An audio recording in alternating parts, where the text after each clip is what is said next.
2018 BMW X2. The first ever BMW X2 piles on the good looks in its pitch as a premium small crossover player. But does it have substance to match its sporty looks? Which of your shoulder angels, conscience or temptation, wins out when buying cars? Or even when choosing which cars you like? Be honest now. Point is, there are no car buying policies you must adhere to, nothing to stipulate that pragmatic objectivity must overrule emotion-driven subjectivity. Of course, the car industry knows this, offering product dripping with panache and funkiness that targets the heartstrings of buyers ruled by temptation. Buyers whom oftentimes look to conscious-minded opinion makers, journalists, typically, to help validate wants in the face of potentially contrary needs. Because car scribes are purely a voice of objectivity, right? Confession time. The first ever BMW X2 at me as a JPEG on screen well before I jumped on a couple of bombers to fly to Lisbon, Portugal, to sample one in the flesh. It was the same for many of my car advice colleagues, many jaded senior journo-types, keen for some validation that this fantastic-looking small crossover SUV from Munich looked as good in the flesh as it does on the screen. And, importantly if not necessarily crucially, whether there was more goodness beneath the sexy skin. While it would be remiss to rate such a subjectively driven vehicle as the X2 purely objectively, it is ultimately a funkier take on the X1 twin with which it shares most of its technical makeup.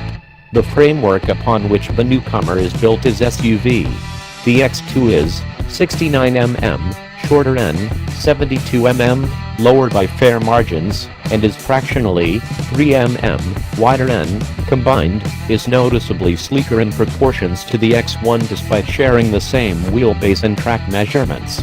Munich wants its share of the urban lifestyle SUV crossover real estate increasingly populated by Benz's Glad, Range Rover's Evoque and, more recently, Audi's Q2 and Jaguar's E-Pace.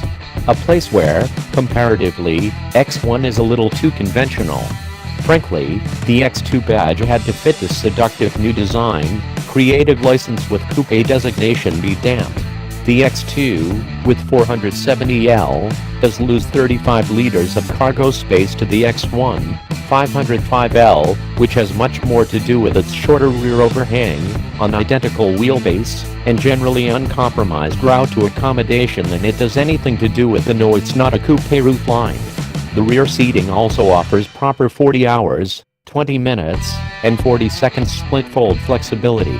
Our car had no spare wheel, but instead a rather large and handy extra cargo space under the floor. On the road, the X2 tracks a similar theme. The underpinnings are familiar X1 with enough massaging in the right places to prove a tangible tweak in character. The only notable chinks in the road-going armor are quite a bit of tie rumble across coarse road surfaces and some conspicuous wind noise from the wing mirrors above 100 km/h. Unlike the 7-speed dual-clutch arrangement behind the petrol engine, the diesel versions, of which there are two, exclusively adopt a smooth and responsive 8-speed automatic and the transverse-style all-wheel drive. Our 20D tester uses the 2.0-liter turbo diesel defrost that produces 140 kilowatts, 4,000 RPM, 1 kilowatt shy of the petrol 20i's 141 kilowatts, if churning out a lusty 400 Nm, 1750, 2500 RPM, instead of 280 Nm.